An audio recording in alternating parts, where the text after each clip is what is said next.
लेकिन आयोग तो अब कह सकते हैं विश्वास के लायक है ही नहीं है। क्योंकि देखिए डेली डेली कोई ना कोई नया, पेपर में भी 501 सीटों का जो भ्रामक खबर हमने देखा वो भी भ्रामक खबर रही। आज हम लोग जो है भगवान श्री राम जी के जो परम पूज्य भक्त हैं हनुमान जी, वहाँ भी गए थे। क्योंकि हम लोग विधायिका को भी देख लिए, कार्यपालिका को भी देख लिए, न्यायपालिका पर नज़र टिकी है और परमपिता परमात्मा के पास हम लोग जो गए थे, ज्ञप्ति लेकर के गए थे कि हे प्रभु हमारा बात कोई नहीं सुन रहा है। कोई फर्क नहीं पड़ेगा। और एक बात नोटिस कीजिएगा, आज सौरभ बोल रहा है, कल अगर आज रात में रिजल्ट आता है, कल आप देखिएगा कि यहाँ का भीड़ का क्या सिचुएशन रहता है। क्योंकि कुछ छात्रों का भी भ्रम टूटेगा जो इस आशा में बैठे हुए हैं कि हाँ भाई 95 आएगा तो रिजल्ट आ जाएगा ना, 90 है तो मेरा रिजल्ट आ जाएगा ना। चिंता मत कीजिए, यू विल ऑल्सो कम। अगर आप पास हो जाएंगे तो बैठेंगे क्यों चले जाएंगे? बिल्कुल बैठेंगे। पता है कारण क्या है? क्योंकि अगर हम पास हो गए ना तो मेंस में छाड़ दिया जाएगा। टेक्निकल सर्विस के लोग बैठे हुए थे, क्या साबित कर रहा है? इंटरनेशनल बेइज्जती तो करा चुके हो, इंटरनेशनल बेइज्जती करा चुके हो। और सबसे बड़ी बात यह है, बेइज्जती करवाने के लिए जो ऐसा अयोग्य आदमी को बैठा दिए हो इतने बड़े संवैधानिक पद पे। बीपीएससी 17वीं पीटी री एग्जाम को लेकर एक तरफ अभ्यर्थी जहां प्रदर्शन कर रहे हैं, वहीं दूसरी तरफ चर्चा है कि आज से कल तक आयोग पीटी 17वीं का रिजल्ट जारी कर सकता है। हमारे साथ कुछ अभ्यर्थी हैं, बातचीत करेंगे। अमन है, अमन पहले दिन से प्रोटेस्ट में है आप, क्या कहेंगे? आयोग जो है वो आज से कल में रिजल्ट जो है वो जारी कर सकता है, आप लोग प्रदर्शन पे बैठे। देखिए वो तो आयोग का अपना जो फॉर्मेलिटी है वो निभाएगी। वो आप देख सकते हैं कि इतना जल्दी आज तक कभी भी रिजल्ट नहीं आया है। ये सिर्फ बच्चों को डराने के लिए और बच्चों के बीच भ्रांतियां फैलाने के लिए जो है इतना जल्दी रिजल्ट जो है आयोग के द्वारा जारी किया जा रहा है। जैसे कि मीडिया के साथियों के द्वारा और मीडिया में जो चल रहा है कि लगभग 7 बजे के करीबन, संध्या 7 बजे जो है रिजल्ट आज जारी होने की संभावना है। और हम लोग बस रिजल्ट आने, अगर रिजल्ट ही कितना को देंगे, 20,000 को रिजल्ट देंगे। 4,86,000 बच्चों ने फॉर्म डाला है, बाकी बच्चे का क्या है? जिनके साथ अनियमितता है जो बच्चे, मैं तो कहता हूं कि रिजल्ट आप अभी जारी कर दीजिए, बाकी सारे बच्चे गर्दनीबाग पहुंच जाएंगे। रिजल्ट ये लाएंगे, अपने गले पर तलवार चलाएंगे।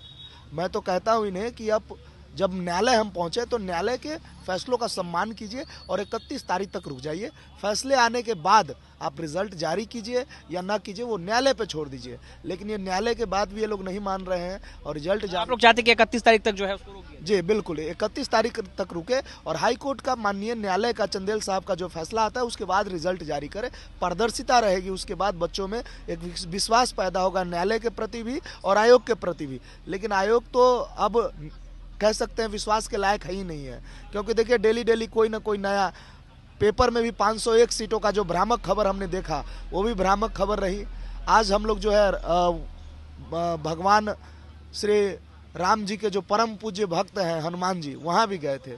क्योंकि हम लोग विधायिका को भी देख लिए, कार्यपालिका को भी देख लिए, न्यायपालिका पर नज़र टिकी है और परमपिता परमात्मा के पास हम लोग जो गए थे, ज्ञप्ति लेकर के गए थे कि हे प्रभु हमारा बात कोई नहीं सुन रहा है। जो हमारे जनप्रतिनिधि है, जो हमारे घर आते हैं, हमारे साथ बैठते हैं, हमारे थाली में खाना खाते हैं, कहते हैं हम आपके नेता हैं, आपके हक और अधिकार की बात हम करेंगे और हम आपका आवाज़ उठाएंगे। लेकिन आपको जैसे कि पता है, हम जदयू ऑफिस भी गए थे, बीजेपी ऑफिस भी गए थे, कैसे हमें लताड़ा गया, हमें उठा करके जो है जेल में डाला गया। हमारा एक भाई जो रवीश है, उस पर FIR भी आज हो गई थी।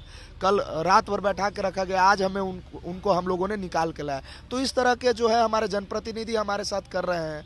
कह रहे हैं बीजेपी ऑफिस जो है रिस्ट्रिक्टेड एरिया है, जदयू ऑफिस रिस्ट्रिक्टेड एरिया है। तो इनसे मैं कहना चाहता हूँ कि हमारा गाँव, हमारा ग्राम, हमारा प्रखंड भी वैसे नेताओं के लिए प्रतिबंधित क्षेत्र हो जाएगा 2025 में। अब हम लोग को भगवान पर भरोसा है और न्यायालय पर भरोसा। चलिए, आयोग रिजल्ट की तैयारी कर रहा है।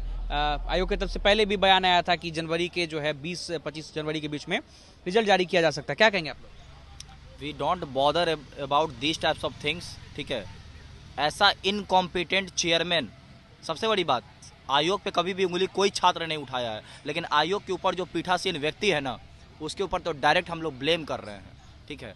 और उनका जो नॉन सीरियस बयानबाजी है ना, उनको हमको ज़रा भी फ़र्क नहीं पड़ता है। और रही बात ये, हम लोग तो फेयर डिसीजन यहाँ से लेके जाएंगे, जैसे आए हैं वैसे ही जाएंगे और उसी जोश के साथ जाएंगे। जी, बैठे रहेंगे यहाँ पर? बिल्कुल, पहले दिन से बैठे हुए, कोई फर्क नहीं पड़ेगा। कोई फर्क नहीं पड़ेगा, बोले तो कोई फर्क नहीं पड़ेगा। और एक बात नोटिस कीजिएगा, आज सौरभ बोल रहा है, कल अगर आज रात में रिजल्ट आता है, कल आप देखिएगा कि यहाँ का भीड़ का क्या सिचुएशन रहता है। क्योंकि कुछ छात्रों का भी भ्रम टूटेगा जो इस आशा में बैठे हुए हैं कि हाँ भाई 95 आएगा तो रिजल्ट आ जाएगा ना, 90 है तो मेरा रिजल्ट आ जाएगा ना। चिंता मत कीजिए, यू विल ऑल्सो कम। अगर आप पास हो जाएंगे तो बैठेंगे कि चले जाएंगे? बिल्कुल बैठेंगे। पता है कारण क्या है? क्योंकि अगर हम पास हो गए ना तो मेंस में छाड़ दिया जाएगा। अरे हमारा भाई अविनाश आपको रिजल्ट में दिखा दिया होगा कि जितना नंबर आना चाहिए था, नंबर को जबरदस्ती काट करके इसको लोग नीचे ले आया गया है। ठीक है, अरे मेंस में जो कॉपी चेकिंग होता है ना, इसमें भी पारदर्शिता नहीं है। अरे कहाँ बचिएगा? पीटी में नहीं बचिएगा तो मेंस में फंसिएगा, मेंस में बचिएगा तो इंटरव्यू में फंसिएगा, अरे उसमें भी बच जाएगा तो मेरिट लिस्ट में नहीं आइएगा। मतलब किसी भी माध्यम से बाहर तो होना ही है। ठीक है, तो यहाँ क्यों नहीं बैठेंगे जो अपने भाइयों के साथ आवाज उठाएंगे? तो भीड़ बढ़ जाएगी। और एक बात और, सबसे बड़ी बात, ये बीपीएससी की बात नहीं है। ठीक है, यहाँ बीपीएससी 70वीं बैठा है, वहाँ बीपीएससी टीचर बैठा हुआ है। कुछ दिन पहले बीच में आकर के इधर बिहार टेक्निकल सर्विस के लोग बैठे हुए थे। क्या साबित कर रहा है? इंटरनेशनल बेइज्जती तो करा चुके हो, इंटरनेशनल बेइज्जती करा चुके हो। और सबसे बड़ी बात यह है, बेइज्जती करवाने के लिए जो ऐसा अयोग्य आदमी को बैठा दिए हो इतने बड़े संवैधानिक पद पे, जो हम लोग बोल नहीं पाते हैं जिसके लिए, क्योंकि उस कुर्सी पे बैठा हुआ है वो। ठीक है, न तो वैसे व्यक्ति को ना लिटरली जेल में होना चाहिए। चलिए, तो देखिए अभ्यर्थियों ने एक बड़ा आरोप लगाया है आयोग के ऊपर कि इंटरनेशनल बेइज्जती जो है वो कहीं ना कहीं आयोग की हो रही है, बिहार सरकार की हो रही है। ऐसे में एक तरफ चर्चाएं हैं कि आयोग आज से कल तक में रिजल्ट जारी कर सकता है, वहीं दूसरी तरफ अभ्यर्थियों का कहना है कि अगर इनका रिजल्ट भी आ जाता है, बावजूद यहाँ बैठे रहेंगे और रिजल्ट आने के बाद ये भीड़ और बढ़ जाएगी। अनिकेत कुमार, बिहार तक, पटना।